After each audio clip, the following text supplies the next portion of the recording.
피프티피프티는 오늘 4일 0시에 디지털 싱글 윈터 글로우 타이틀곡 When You Say My Name 뮤직비디오 티저를 공개했습니다. 순백의 천사 같은 옷을 입은 멤버들은 눈이 오는 공간에서 피아노 치는 장면 등 설레임으로 심쿵하게 했습니다.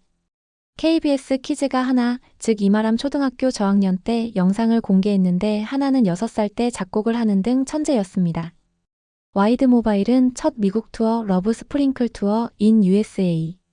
에 나선 피프티피프티 5명 멤버와 스태프 20여 명이 약 23일간 사용하는 휴대폰 데이터를 지원하고 있다고 합니다. 쓰리정 어블룸 관련 계정이 큐피드가 어블룸 소유인 듯 도둑질 글을 올려 비난을 받고 있습니다.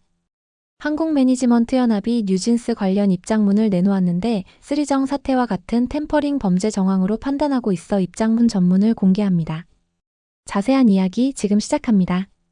피프티피프티는 4일 0시에 디지털 싱글 윈터 글로우 타이틀곡 When You Say My Name 뮤직비디오 티저를 공개했습니다. 아테나가 노래 악보를 보는 장면 그리고 하얀 눈이 내리는 가운데 문샤넬이 피아노를 치는 장면, 멤버들이 순백의 옷을 입고 함께 피아노 옆에 서 있는 장면 등이 이어졌습니다. 그리고 키나 예원 등 멤버들이 포근하고 화사한 공간에서 함께 누워있는 장면 등 행복한 모습들이 등장했습니다.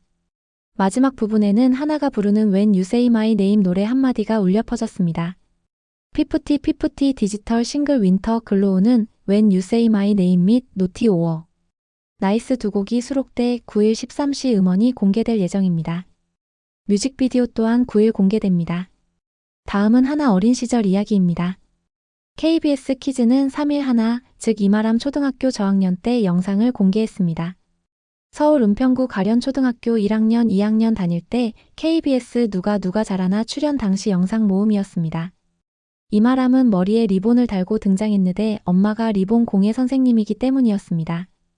별명이 신동 모차르트였다고 하는데 그 이유는 6살 때부터 작곡을 했다고 합니다. 멜로디 생각나는 대로 피아노를 치고 거기에 어울리는 제목을 지었다고 합니다. 이마람은 처음 작곡한 작품 나의 사랑을 피아노 연주로 들려줬습니다. 이마람은 실력 있는 가수 다비치 이혜리처럼 되고 싶다고 했습니다. 별도로 음악 공부를 한 것이 아니라 노래를 동요 음반 CD를 듣고 따라 부르며 배웠다고 합니다.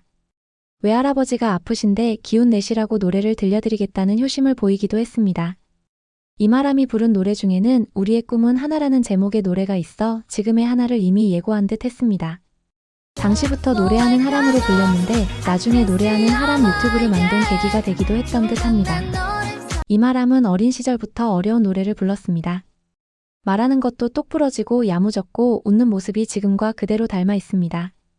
MBC에 이어 KBS도 피프티의 진심인 모습인데 서로 누가 잘하나 경쟁하나요?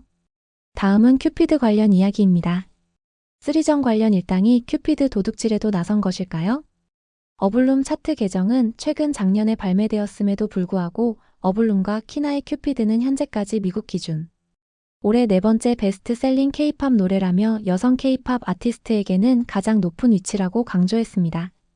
그런데 큐피드를 어블룸 노래라고 가짜뉴스로 숟가락을 얹고 있다는 것입니다. 큐피드는 엄연히 어트랙트가 작곡가의 비용을 지불하고 구매했고 어트랙트의 유일한 그룹 피프티 노래입니다.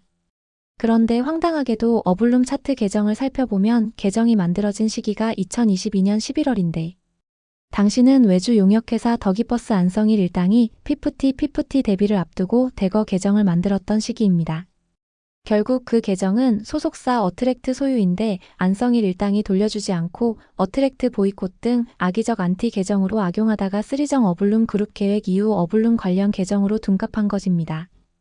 그러니까 안성일 일당이 쓰리정과 계속 연루돼 있다는 합리적 의심이 가능하고 또한 도둑질한 계정으로 큐피드 노래 도둑질을 하고 있다는 얘기가 됩니다.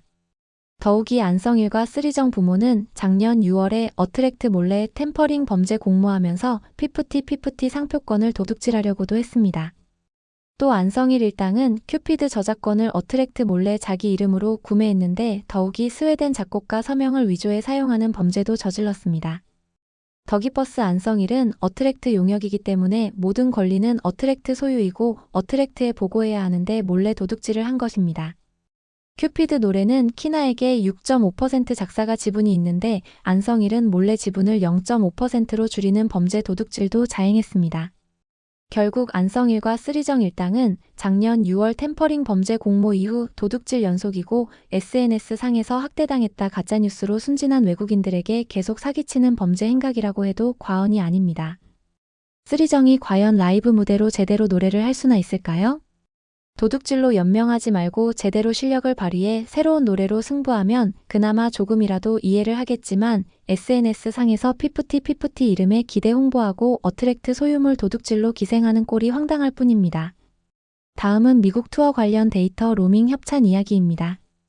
해외 데이터 전문회사 와이드 모바일은 첫 미국 투어 러브 스프링클 투어 인 USA에 나선 피프티 5명 멤버와 스태프 20여 명이 약 23일간 사용하는 eSIM 와이파이 유심을 지원한다고 합니다. 피프티 멤버들은 요즘 MZ들에게 대세로 떠오른 도시락 eSIM을 선택, 현지 통화와 문자, 데이터까지 무제한으로 간편하게 사용할 수 있습니다. 스태프들은 업무를 위해 노트북, 태블릿 등 다양한 디바이스에서 데이터를 공유할 수 있는 무제한 와이파이 도시락을 사용합니다. 또한 eSIM을 지원하지 않는 휴대폰을 사용하는 스태프들을 위해 미국 현지 유심도 제공되었습니다. 와이드 모바일은 각각의 특성에 맞게 사용이 가능한 와이파이, eSIM, 유심의 모든 솔루션을 제공할 수 있다는 이야기입니다.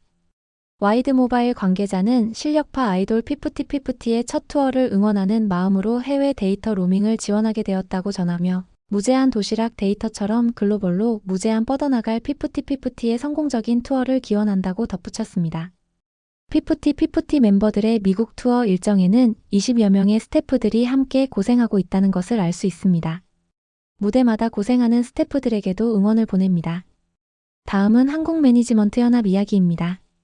한국매니지먼트연합이 뉴진스 관련 입장문을 내놓았는데 쓰리정 사태와 같은 템퍼링 범죄 정황으로 판단하고 있어 입장문 전문을 공개합니다. 결국 템퍼링 사태로 번지면서 피프티가 언급되는 상황인 만큼 기본적인 지식과 상황은 알고 있어야 할 듯합니다.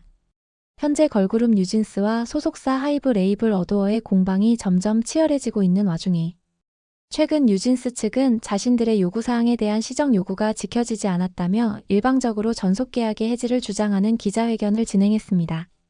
이에 사단법인 한국매니지먼트연합은 입장문을 통해 현재의 뉴진스와 같은 접근은 우리 대중문화예술산업의 근간을 흔들 수 있는 매우 악질적인 방법이라면서 조속히 해당 분쟁을 끝내고 정상적인 관계로 돌아올 것을 촉구했습니다.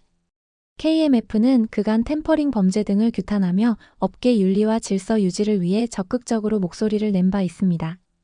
다음은 KMF 입장문 전문입니다. 최근 어도어와 뉴진스 간 분쟁이 격화되면서 우리 대중문화예술산업에 여러 가지로 악영향을 끼치고 있습니다.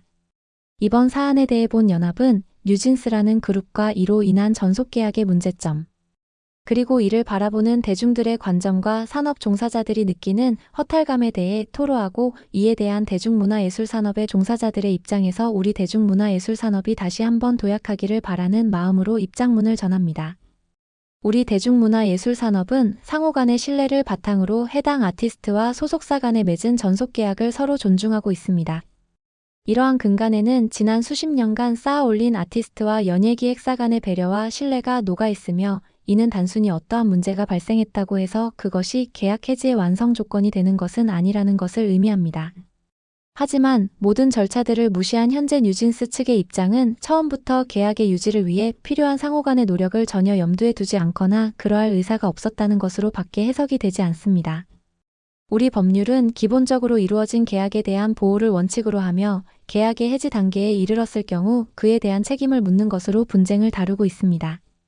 이는 계약의 완전한 해지에 이르기까지는 해당 계약을 보호한다는 것에 의의가 있다고 할 것이므로 현재 뉴진스 측의 계약 해지 주장은 터무니없다고 할 수 있습니다. 또한 이러한 일방적인 계약 해지의 주장을 통한 계약의 효력 상실은 전반적인 전속 계약의 신뢰관계에 큰 타격을 줄 수 있다는 점에서 매우 조심스러워야 합니다. 아티스트와 연예기획사는 단순 근로관계가 아니며 상호 동반자적인 관계 속에서 업무가 진행됩니다. 전속계약 상 아티스트는 최선을 다해 자신의 재능과 자질을 발휘해 소속사의 활동에 협조해야 하며 소속사는 아티스트의 재능과 자질이 최대한 발휘될 수 있도록 각종 활동을 지원해야 합니다. 헌데 이러한 분쟁이 발생했을 때 이렇게 선언만으로 전속계약이 해지될 수 있다는 주장은 단기 계약이 아닌 수년의 장기 계약, 더 나아가 연습생 시절부터 투자를 진행하는 대한민국 대중문화예술산업에 치명적인 결과를 가져다 줍니다. 누구나 선언만으로 계약의 해지가 이루어진다고 한다면 어떻게 전속계약의 효력을 담보할 수 있으며 이러한 불확실한 계약을 토대로 누가 투자할 수 있겠습니까? 이러한 차원에서 계약의 해지는 매우 신중하게 접근되어야 하며 계약의 유지와 보완이라는 대전제 속에서 계약의 해지 문제가 거론되어야 할 것으로 보입니다. 마지막으로 대중문화예술산업 그중에서도 특히 대중가수에 대한 우리 산업은 과거에서부터 지금까지 선투자 후회수의 원칙 아래 이루어져 왔습니다. 회사는 우선적으로 투자를 진행한 이상 전속계약의 약자가 될 수밖에 없습니다. 특히 투자를 통해 신인을 키워낸 회사들은 최소한 투자금 이상의 수익을 만들어내기 전까지는 해당 아티스트들을 최대한 보호해 계약을 잘 유지하며 수익을 창출하는 것이 최대의 과제입니다. 다시 말하면 각종 아티스트와 소속사 간의 분쟁이 발생할 경우 철저하게 을의 입장으로 전속계약의 유지와 보존을 바랄 수밖에 없는 입장이라는 것입니다.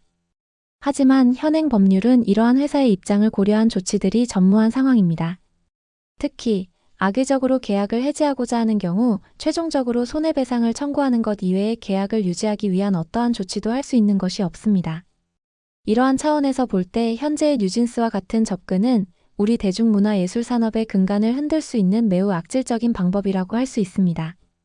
따라서 본 연합은 뉴진스가 기존의 입장을 철회하고 회사와의 대화에 응하길 바라며 해당 분쟁이 잘 마무리되기를 진심으로 바라며 최악의 상황으로 흘러가지 않기를 간절히 기원합니다.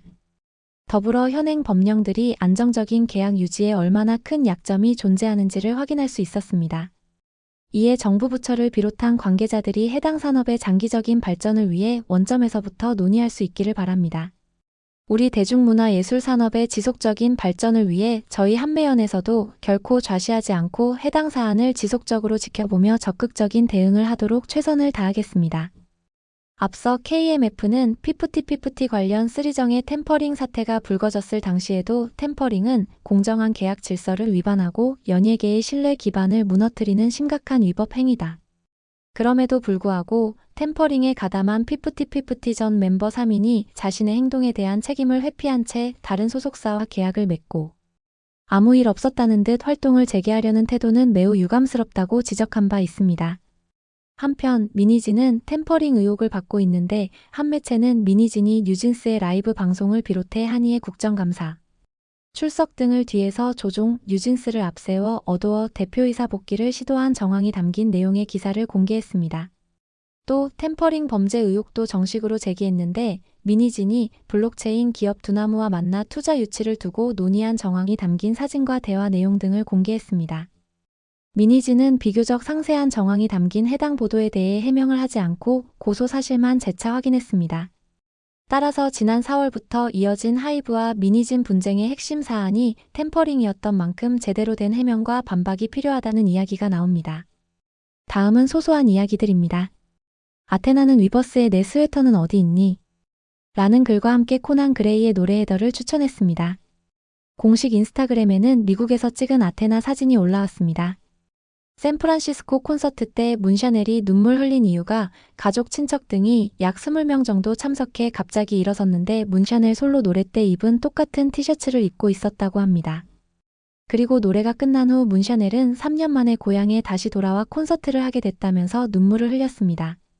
하나는 피닉스 콘서트 때 When You Say My Name 노래를 부를 때 관객들이 휴대폰 불빛 응원을 하자 노래 끝난 후 눈물을 흘렸는데 아테나는 휴지를 가져다주는 와중에 키나는 눈물 흘리지 마.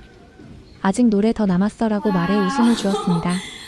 문샤넬과 하나가 퀸 네버 크라이 쇼츠 영상을 찍은 이유입니다. 피프티 공식 유튜브에는 롤링스톤 코리아 화보 촬영 비하인드 영상이 올라왔습니다. 5 멤버들이 처음으로 개인 및 단체 화보 촬영을 하면서 즐거운 분위기 속에서 최선을 다하는 모습이 인상적이었습니다. 다음 콘서트는 미국 시간 12월 3일 18시, 한국 시간 4일 11시, 텍사스주 휴스턴 하우스 오브 블루스에서 열릴 예정입니다. 구독, 좋아요는 더 좋은 영상 제작에 큰 힘이 됩니다. 시청해주셔 감사합니다.